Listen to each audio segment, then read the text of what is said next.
Hi there, it's Liz Yuille from Old Stables Crafts, UK independent Stampin' Up demonstrator. Welcome to my YouTube channel. If this is the first time that you have joined me, many welcomes, and if you are a returning visitor, thank you for coming back.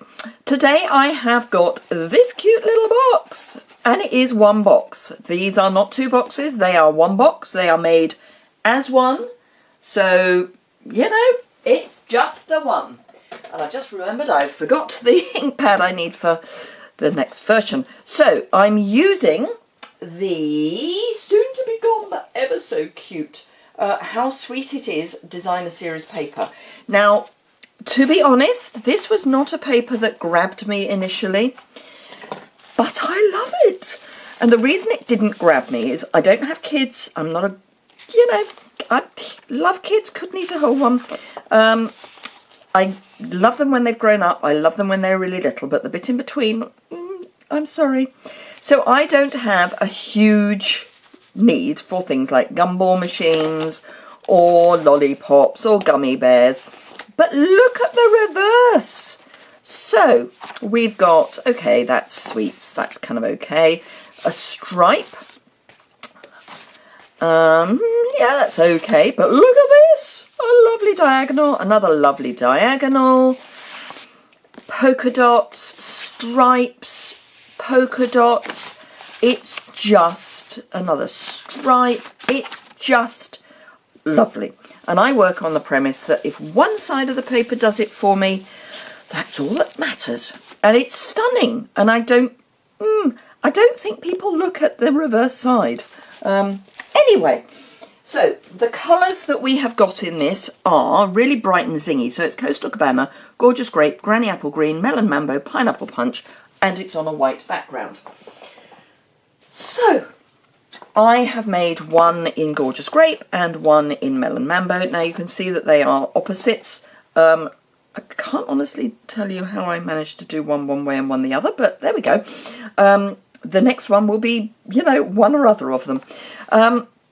I've used the tags and pins, so the sweet pins and tags. You get this little selection.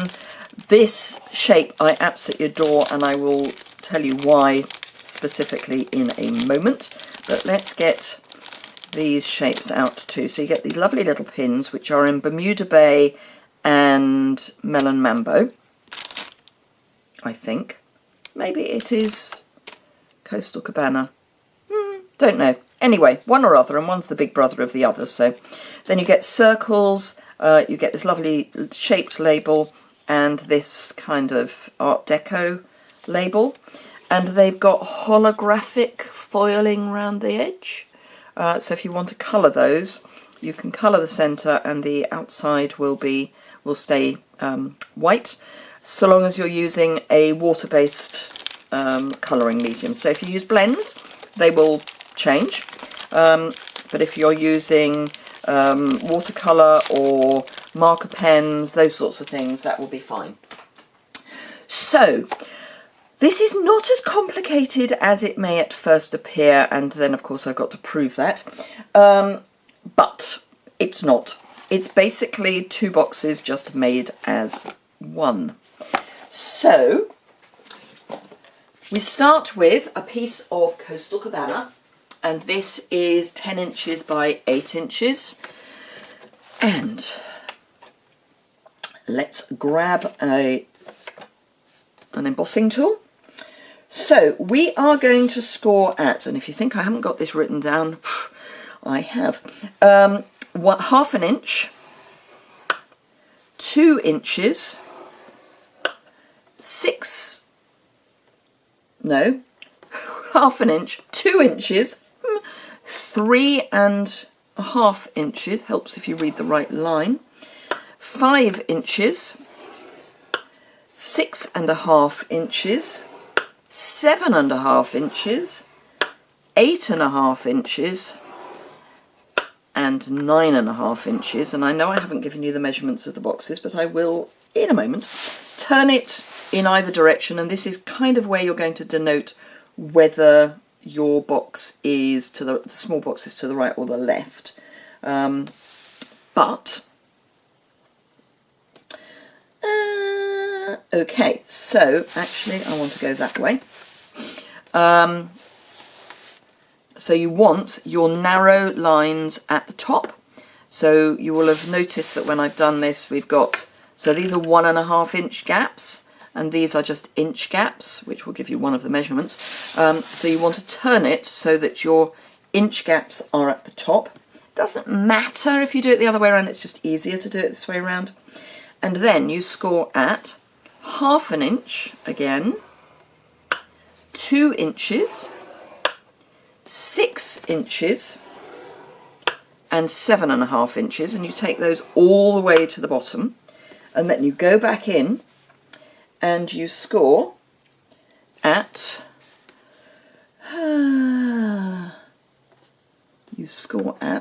1 inch, but only to the 3.5 inch line, and you score at 5 inches, and again only to that 3.5 inch line, and you score at 6.5 inches.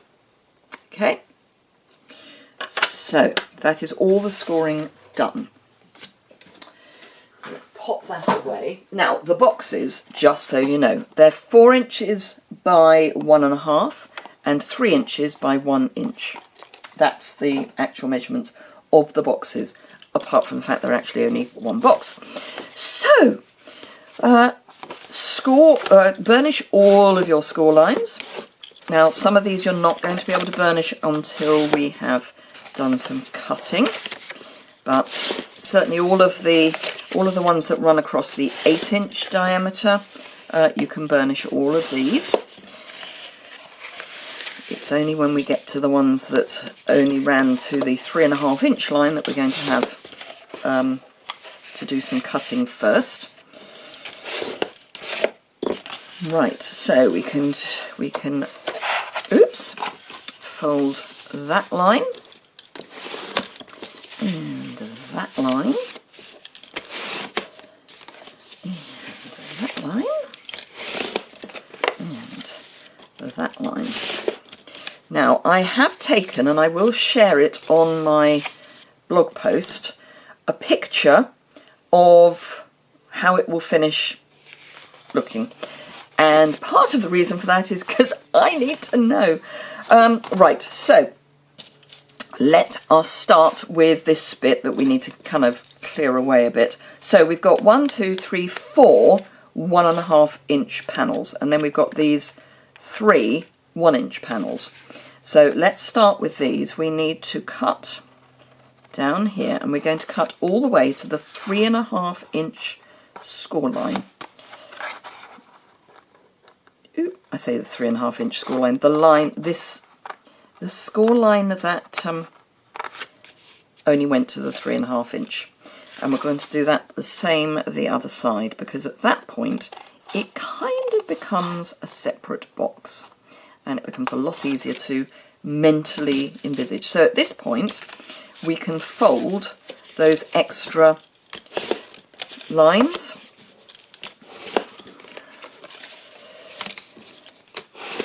Okay, so if we think of this as a separate box, let's get rid of anything that we know we're not going to need, which is basically all of these bits here. So the duplicate of these. So we've got this extra piece here.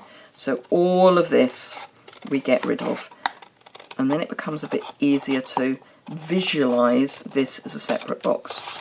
And then we also want to get rid of this 1/2 inch line up here. She says being terribly cack-handed about it, so we want to get rid of this as well.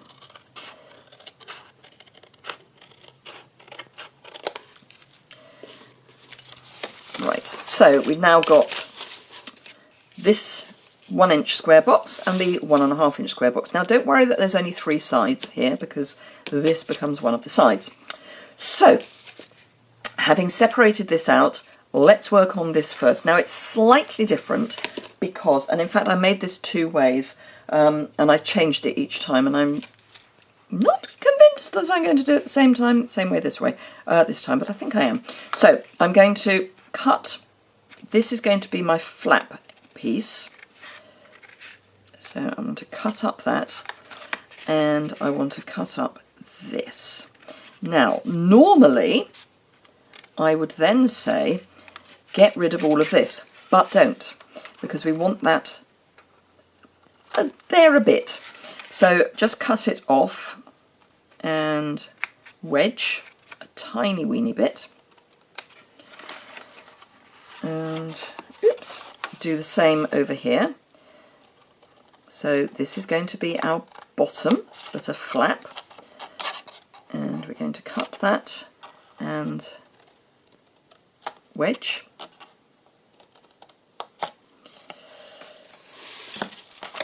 Okay, so this we know is going to be a flap, so let's cut it as a flap, and then it mirrors the top. This is going to be one of the flaps that goes in. This we're going to get rid of. So let's cut down here. Let's cut down there. And cut this away. And cut all of this away. Okay. And then we just need to refresh our screen, because if you think I'm not following the pattern I've made, you obviously have a better idea of my ability to remember these sorts of things than I do. And that there. Okay, and then we do the same on this side.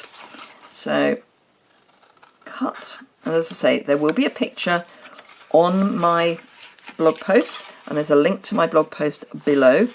This is definitely an advanced project. This is not something for someone who has never made a box before. You kind of need to be able to get your head round basic box construction before you get into this. And then just trim this away. Okay, so that is one box ready to put together, apart from I just want to very slightly wedge into the flaps. You could corner round, but let's just very slightly wedge.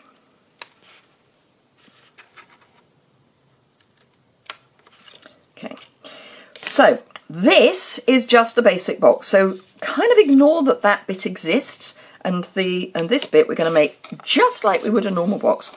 So we're going to get rid of these skinny bits, because this is a standard four-sided box. So we're going to get rid of that and wedge, and get rid of this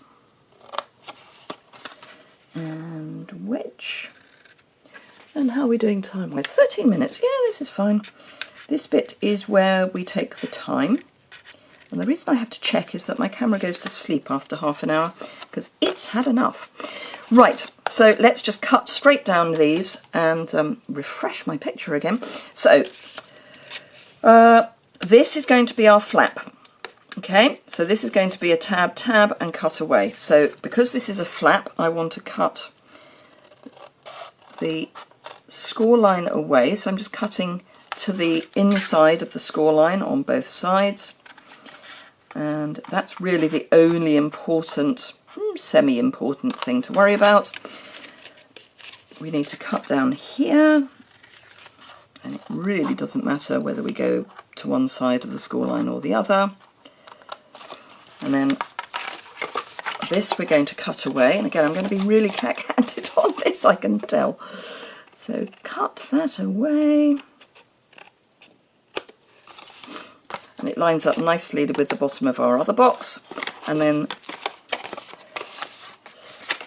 this is a tab, this is a tab, so we wedge slightly, wedge slightly, wedge slightly, wedge slightly, and then on our flap we wedge slightly. And then we're going to do exactly the same on this side. So we go straight down, cutting away the score line on both sides.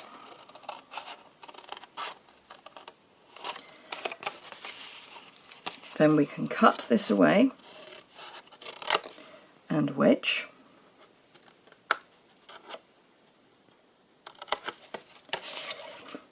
Might as well wedge here as we're wedging, as I'm in wedge mode.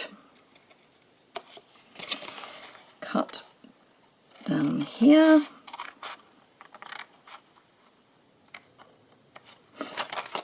Cut this one away. Cut across that one and just wedge.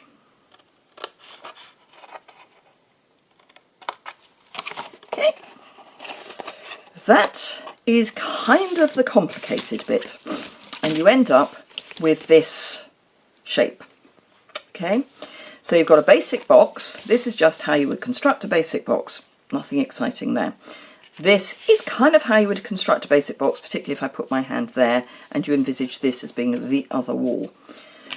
Okay, so this is the bottom, because this is where the straight line is. So we need to add some designer series paper before we get any further, because trust me, putting this onto I'm going to need another snail. Putting this onto a constructed box is impossible, literally impossible. So I'm actually going to use this side and this side, but I have actually marked, because I am that sad, which is which. So the order, basically, in which they are going. So, because I want the pattern to line up, because I am that sad. So, don't worry about the noises off. That is just my husband coming into the room and going into the garage, apparently. So, one.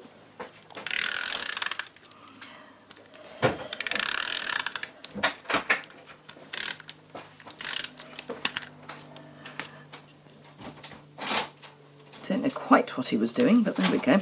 Going into the garage for some reason.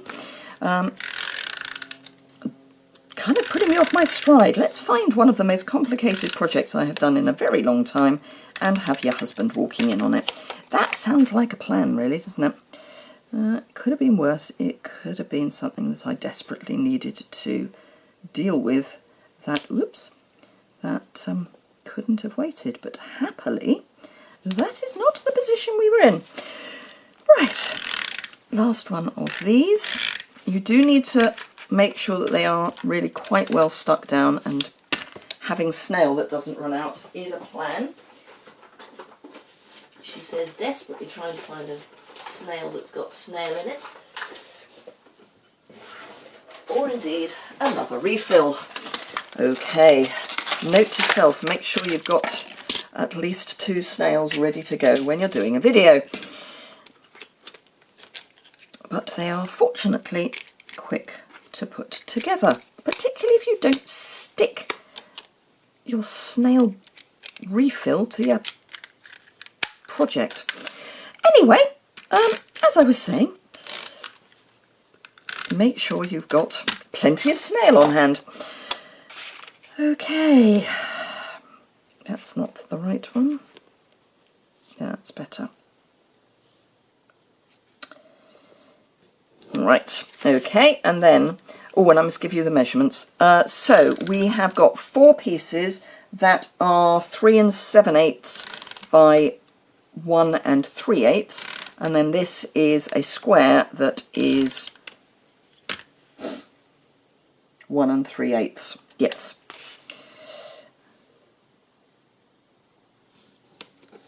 Yes, so these are 3 7/8 by 1 3/8, and this is just 1 3/8 square. Then we've got 3 pieces that are 7/8 by 2 7/8. Now, these are a little fiddly to get stuck, but it's fine. And I'm not matching the pattern on this. It's less of an obvious pattern to match, but stripes, I kind of have a thing about stripes actually matching. So, Now, obviously, I say obviously, it's not obvious. Don't assume things are obvious, Liz. So, designer series paper and the catalogue. Designer series paper doesn't tend, there's a little snag there that's just irritating me, doesn't tend to carry over to the new catalogue. This is just where I stuck the tape runner to the paper. There we are. And this is a 7/8 of an inch square. So yes, designer series paper very rarely carries over, and none of the existing designer series paper is carrying over to the new catalogue. So if there's any that you want, now is the moment to get it, because it will start selling out really quickly. Now, I'm going to be really brave. When I made the original boxes, I used liquid adhesive because it gives a little more wiggle room. But for speed, I am going to use tear and tape, which does mean that it has to be right first time. So you want tear and tape or liquid adhesive on both of your flaps. Now, this is a slightly different flap from normal because it's not just tucking in, it's going to act as some support for the tab as well. So make sure your tear and tape is very well stuck down, and I would always recommend that you use your bone folder for that. And then we're going to make the big box first. So let's just ignore this bit. We're just making a big box. So it's symmetrical. So all we're going to do is fold straight over. Okay, and just make sure that is well stuck. And we have got our basic box. Okay, so we could just, tuck the flaps in and we're good to go. That is our basic box. Nothing exciting. But of course it's not that simple. So we have got this piece. So again, pull up your tear and tape and pretend it's a basic box. So this is going to be your fourth edge. Just fold that over the top and burnish. And this is where your seam is here, under here, so just burnish. You can come in and go in with your bone folder as well. And then, fingers crossed, when you push it all together, it makes a box. And then I'm just going to fold it the other way and just give it another burnish, just so that we know that's really well stuck down. Now this is our base. So we just tuck our flap in and make our box. And this is where you've got that funny little tab. It's just because you haven't got anything else to support it, it just gives it a little bit more support. So we just tuck that in and it just helps stick it together. And then we're going to do exactly the same here. Tuck that in and tuck that in. And that is our double, oops, or it would be, come on, our double box. Why is that not going in? Oh, it's catching on the flap. That's because I didn't get adhesive all the way to the end, but there we are. So that is our basic box. And we've even got those bits folded to the back, because I think of this as the front and this as the back. But how cute is that? So let us add some ribbon. This is the mini stripe. It is in Bermuda Bay, not Coastal Cabana, but Bermuda Bay is the kind of big brother of Coastal Cabana. So I'm just going to tie a knot in the top of this, because this is quite a small project and I think a bow in this size ribbon will overwhelm it. So I'm just going to do a simple knot.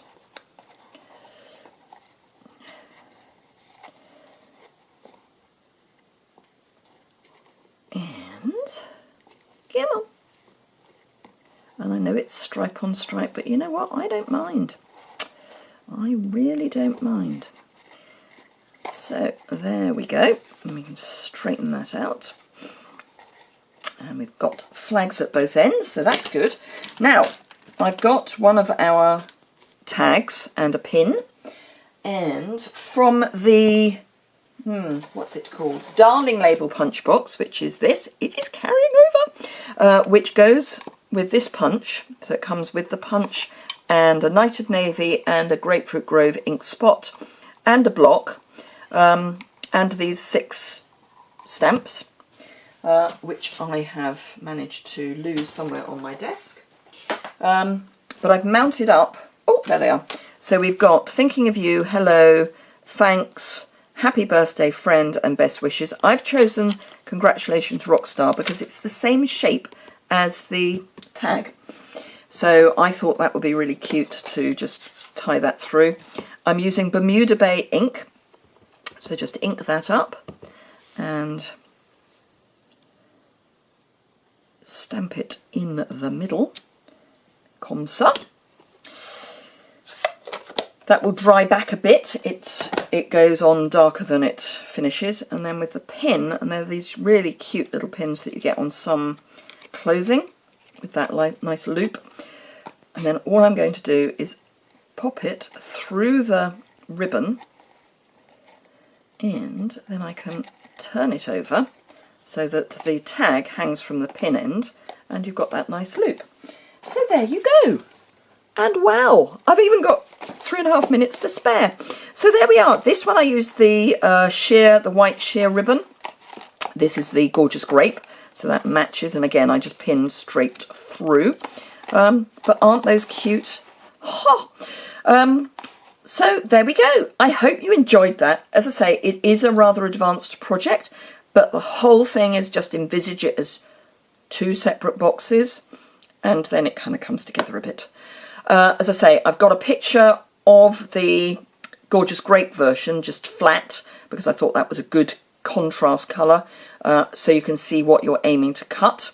And I'll have all the measurements, including all the scoring, which is going to take a while to write up, but I will have it all over on my blog post, which is down below. Just click the link that says associated blog post and it will take you straight there. I'll have close-up pictures and the little map, so hopefully you can give it a go. I would love to see some of the samples that you make using this. If you don't already, or if you aren't already a member of the Old Stables Crafty Hangout, that would be a great place to share these projects. So again, there's a link to that below. So it would be great if you would like to sign up to join that. If you don't already subscribe, please do so, bottom right hand corner. And if you've enjoyed this, please give it a thumbs up.